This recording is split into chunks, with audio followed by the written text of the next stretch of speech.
SPX6900 is the success story of the year. The token outperformed pretty much everything else in crypto, and now in the last month we continue the rally again. Now the question is, how much longer can this rally last? Who is actually buying here?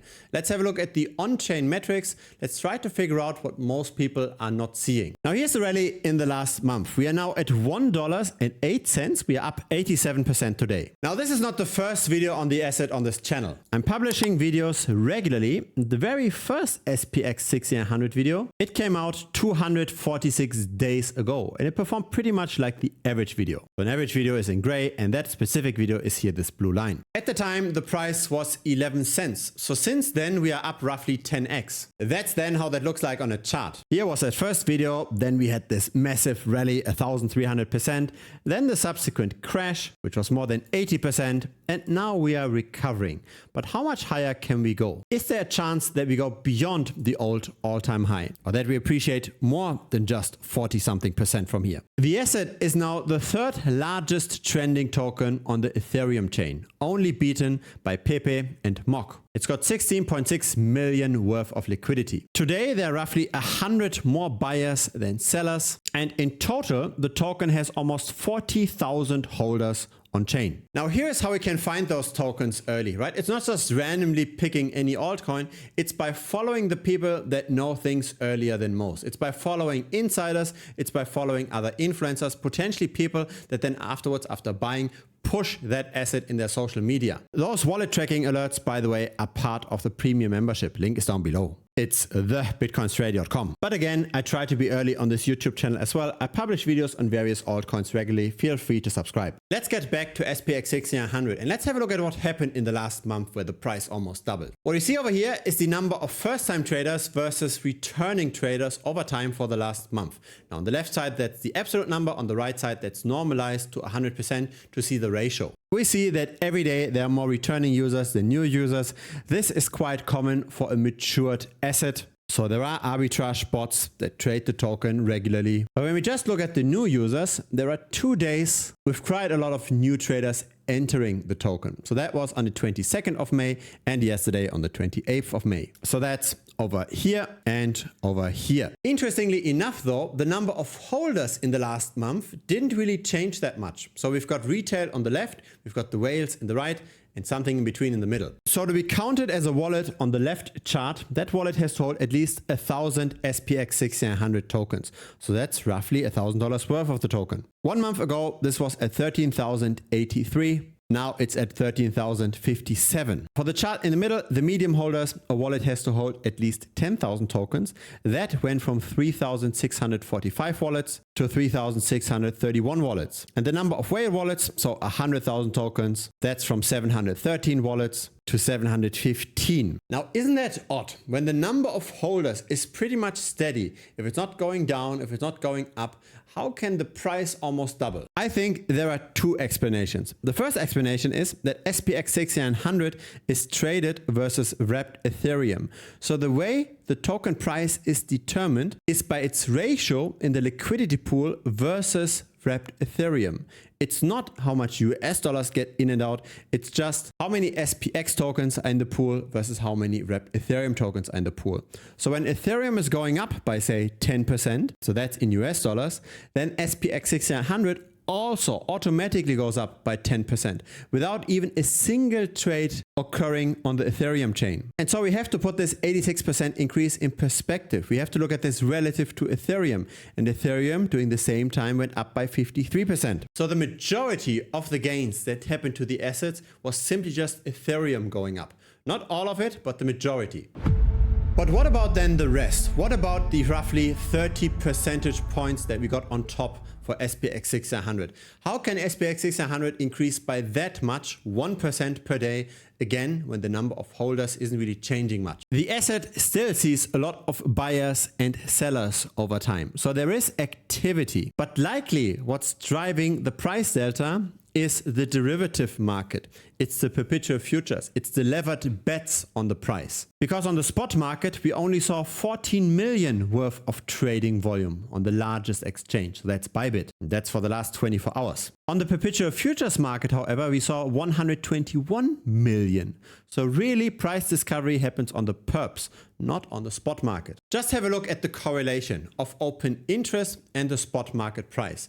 When there's a lot of bets on the price, when open interest is going up, so that's this green area, and the spot price tends to go up as well. When open interest declines, the spot market tends to follow. A massive crash in open interest over here in January of 2025, and then the subsequent days, the spot market went down as well. Now we're seeing open interest spiking again, and so the spot market is following. Most people betting on the price are betting on rising prices, so the longs have to pay the shorts. It does cost money to bet on rising prices, that's what's pushing up the asset, and the liquidations are still historically low. So the market is at an equilibrium. There's simply just more and more short-term money flowing into the derivatives market, and then the arbitrage bots balance out the price on spot. And so short-term, SPX6900 can definitely go higher, again, because open interest is now much higher. The question is, how much longer will this grow? We have to watch this closely. This, by the way, comes from coinglass.com. So feel free to simply just search for CoinGlass and look for the open interest on SPX6900.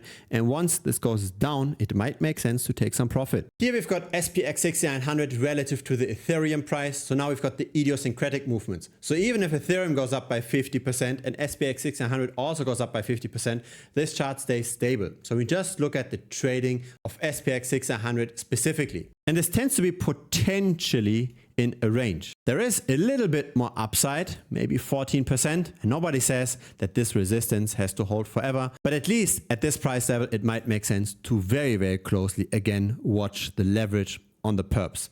As there's more and more interest with short-term bets on the price goes up. Once that declines, the price will go down. At some point, we will see something similar to what happened at the end of January 2025. The fundamental question is always about how much upside potential there really is. Because the token has already a market cap of 1 billion. Yes, there are meme coins with a multiple of that market cap, but those are all quote-unquote OG tokens. They're mainly held by the market makers. Among the newer tokens, 2 to 3 billion seems to be the ceiling. So we're not going to see another 5 or 10x in SPX6900, at least in relative outperformance. That train has passed. Now it's quite fascinating that most people take the hard route. Most people try to make money in crypto by finding the next asset that does a 10x return. The problem is that most assets don't do that. Most assets go down. There are a few assets that take a lot of the returns, but it's a market where the winner takes most. On top of that, we also have to be right about the macro environment, as in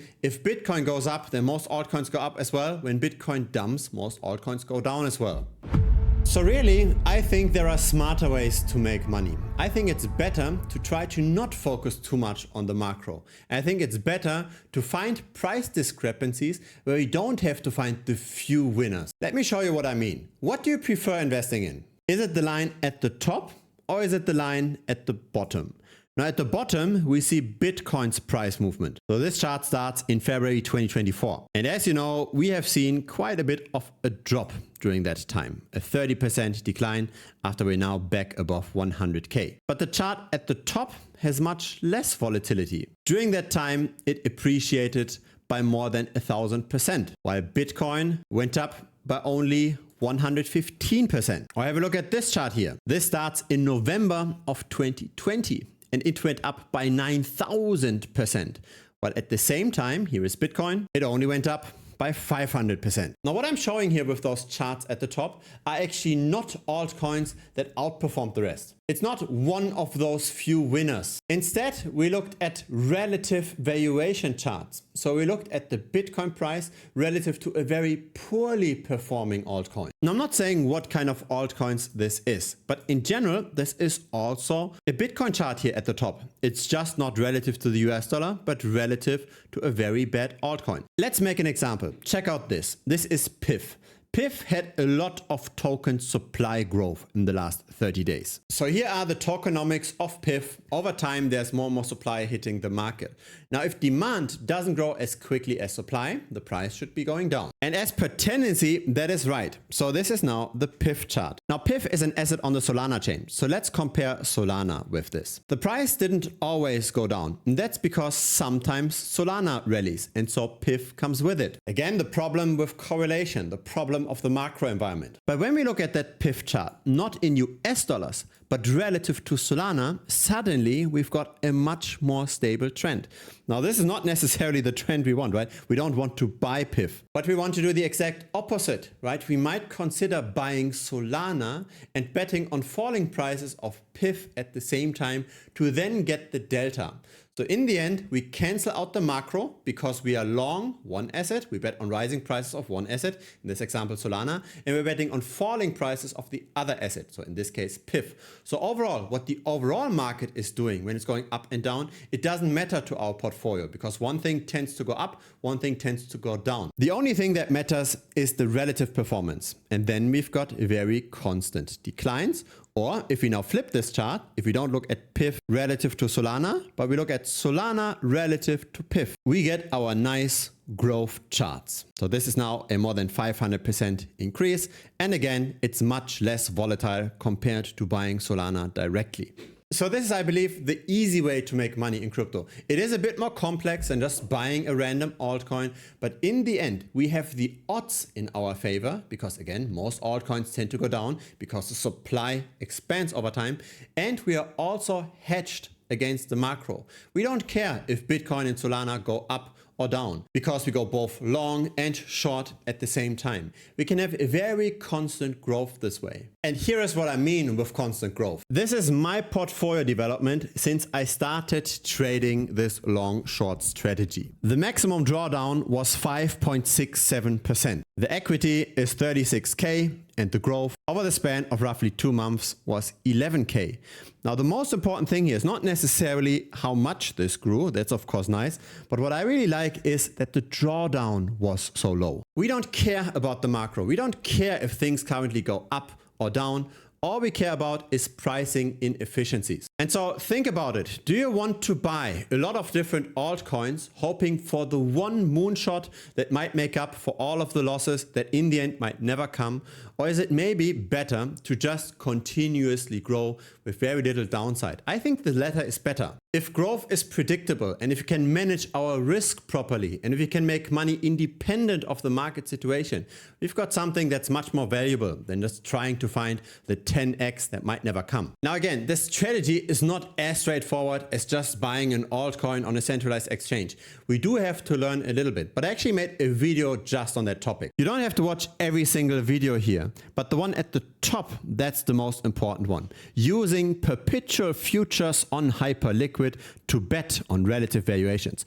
It's 34 minutes after you've watched this. You should understand how to do all of those setups. How to bet on charts like this or how to bet on charts like this. And how to have the odds in our favor, right? With all of those red bubbles over here. And again, be independent of the macro.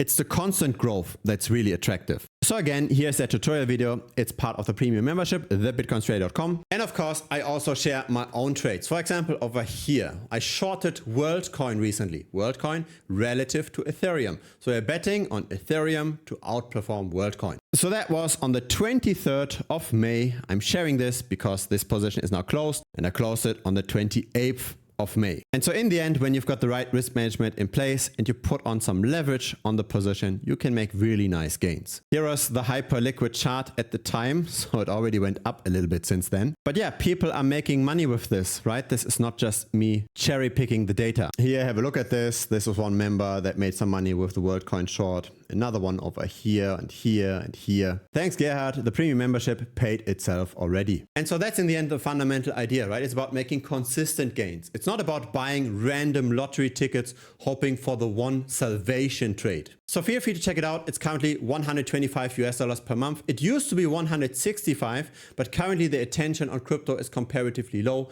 Once all the tourists enter the space, I will of course raise the price again. Right now, if you sign up today, then you will lock in that price. So everybody that signs up now will not get affected by the future price increase. If it's your first time here, feel free to subscribe. I publish videos regularly. A like would be very much appreciated as well. It helps the channel grow. See you next time on YouTube or see you in Premium. There should be a link to Premium directly over here. You just click on that card and it will lead you directly to the sign up page. See you over there. Cheers.